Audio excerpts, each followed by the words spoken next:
الشيطان الرجيم بسم الله الرحمن الرحيم رب اشرح لي صدري ويسر لي أمري واحلل عقدة من لساني يفقهوا قولي واجعل لي وزيرا من أهلي. السلام علیکم ورحمۃ اللہ وبرکاتہ.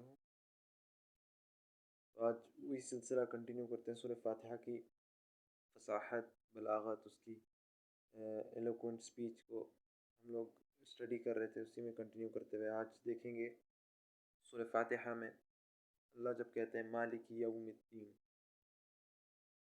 تو اس آیت میں ہم نے شروع کیا تھا الحمد للہ رب العالمین الرحمن الرحیم مالک یوم الدین.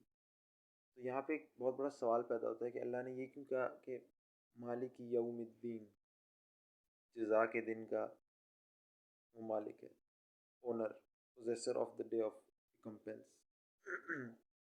تو اللہ نے یہ کیوں کہا مالک یوم الدین، یہ کیوں نہیں کہا مالک یوم الدنیا، دین اور دنیا دونوں کا کیوں نہیں کہا؟ یہ بہت اہم سوال ہے. یہاں اس کی فصاحت دیکھیں گے کس طریقے سے اللہ نے اس کو استعمال کیا اور کیوں دنیا کہنا یہاں پہ مناسب نہیں تھا.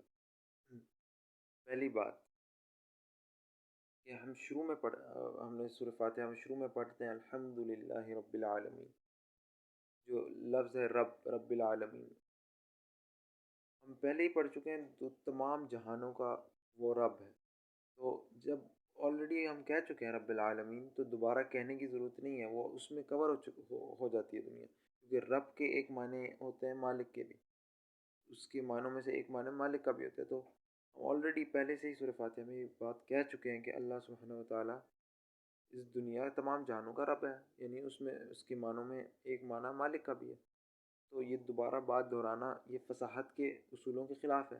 دوبارہ کہنا کہ مالک یوم دنیا دوبارہ اللہ کہتا ہے، کیونکہ آلریڈی بات پہلے ہو چکی ہے عالمین کی، تمام جہانوں کا وہ رب ہے، تو اس میں ایک کور ہو جاتی ہے. لہٰذا یہاں پہ دنیا کو مینشن کرنا ایک ریپیٹیشن ہوتی ہے اور وہ زبان میں فصاحت کے اصولوں کے خلاف ہوتی ہے. دوسری بات، اللہ سبحانہ و تعالیٰ نے کہا مالک یوم الدین، کہ وہ روز جزا کے دن کا مالک ہے. یہ بات آٹومیٹکلی انڈرسٹوڈ ہے، یہاں یہ کہنے کی ضرورت نہیں تھی کہ وہ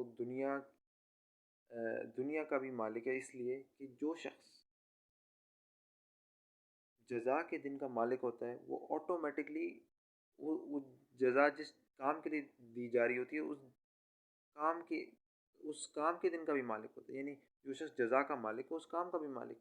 آپ کو جو شخص جس چیز کی جزا دے رہا ہے اس چیز کا بھی مالک ہے، کیونکہ یہ آٹومیٹکلی ایک انڈرسٹوڈ بات ہے کہ جزا اسی سے لی جائے گی جو اس چیز کو کنٹرول کر رہا ہے، اس پر اس کی حاکمیت ہے، وہی آپ کو جزا دے گا نا. کسی اور سے جا کے جزا تو نہیں لیں گے، جس کے لیے آپ کام کر رہے ہیں اسی سے جا کے جزا لیں گے. تو یہ انڈرسٹوڈ ہے کہ جو شخص یوم الدین کا مالک وہی یوم العمل کا بھی مالک. تو اس لیے یہاں پہ دوبارہ سے یوم الدنیا کہنا ایک ایڈیشنل چیز ہوتی، ریپیٹیٹیو ہوتی، ایک ایکسٹرا چیز ہوتی جو اگین فصاحت کے اصولوں کے خلاف. لہٰذا اپنے سیاق و سباق میں، اپنے کانٹیکسٹ میں 100% یہ بالکل ایگزیکٹ صحیح الفاظ چنے گئے.